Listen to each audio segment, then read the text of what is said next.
అక్రమంగా డ్రగ్ తయారు చేసి అమ్మడానికి ప్రయత్నిస్తున్న వ్యక్తిని అదుపులోకి తీసుకున్న సంఘటన మేడ్చల్ పోలీస్ స్టేషన్ పరిధిలో చోటు చేసుకుంది. మేడ్చల్ పోలీస్ స్టేషన్లో డీసీపీ కోటిరెడ్డి వివరాలను వెల్లడించారు. ఆంధ్రప్రదేశ్లోని వెస్ట్ గోదావరి జిల్లాకు చెందిన సత్యనారాయణ కుత్బులాపూర్లోని షాపూర్లో నివాసం ఉంటూ యాదగిరిగుట్టలోని శ్రీ యాదాద్రి లైఫ్ సైన్సెస్లో గత 7 సంవత్సరాలుగా డ్రగ్ తయారు చేసేవాడు. మేడ్చల్ మున్సిపల్ పరిధిలోని చెక్ పోస్ట్ వద్ద తెలంగాణ రాష్ట్ర యాంటీ నార్కోటిక్స్ బ్యూరో మేడ్చల్ పోలీసులు కలిసి డ్రగ్ అమ్ముతున్నారని పక్కా సమాచారం సత్యనారాయణ వల డీసీపీ తెలిపారు. వారి వద్ద నుండి 1 కేజీ డ్రగ్ తో పాటు 2 మొబైల్ ఫోన్లు స్వాధీనం చేసుకున్నామని చెప్పారు. ఈ కేసులో మొత్తం 8 మందిలో 7 మంది పరారీలో ఉన్నట్లు డీసీపీ వివరించారు.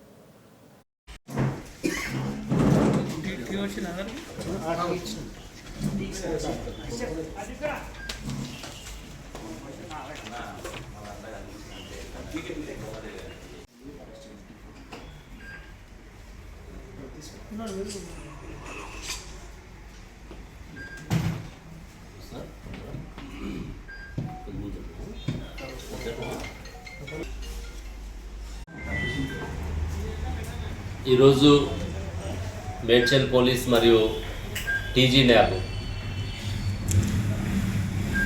వారు జాయింట్గా ఆపరేషన్ చేసి మన మేడ్చల్ చెక్ పోస్ట్ దగ్గర అల్లు సత్యనారాయణ అనే ఒక వ్యక్తిని అదుపులోకి తీసుకోవడం జరిగింది. అతన్ని విచారించి సెర్చ్ చేసినప్పుడు అతని దగ్గర 1 కేజీ మెఫాడ్రోన్ అనేటువంటి ఒక NDPS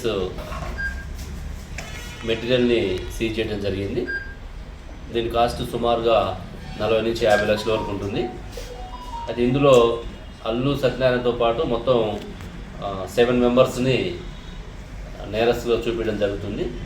మిగతా ఇందులో ఆల్రెడీ ఒక 3 డేస్ బ్యాక్ వీళ్ళు యాదగిరిగుట్ట పోలీస్ స్టేషన్ బీబీ నగర్ దగ్గర అరెస్ట్ కావడం జరిగింది. ఇందులో మనం నేరస్తుల కింద అల్లు సత్యనారాయణతో పాటు కృష్ణారెడ్డి, మొహమ్మద్ ఇస్మాయిల్, మచ్చ భానుప్రసాద్, చీపిరి సునీల్, ఫయాజ్ అహ్మద్, ముంబై, వాసుదేవచారి, మసూద్ ఈ యొక్క మొత్తం 8 మెంబర్స్ని ఇందులో ఈ యొక్క రాకెట్లో వీళ్ళు ఈ ఆపరేషన్ ఇన్వాల్వ్ అయినారు. ఇందులో కృష్ణారెడ్డి, చీపిరి సునీల్, ఫయాజ్ అహ్మద్, వాసుదేవచారి ఆల్రెడీ బీబీనగర్ పోలీసులు మన 3 డేస్ బ్యాక్ ఒక 100 కేజెస్ ఇదే మెటీరియల్ని సీజ్ చేయడం జరిగింది. అక్కడ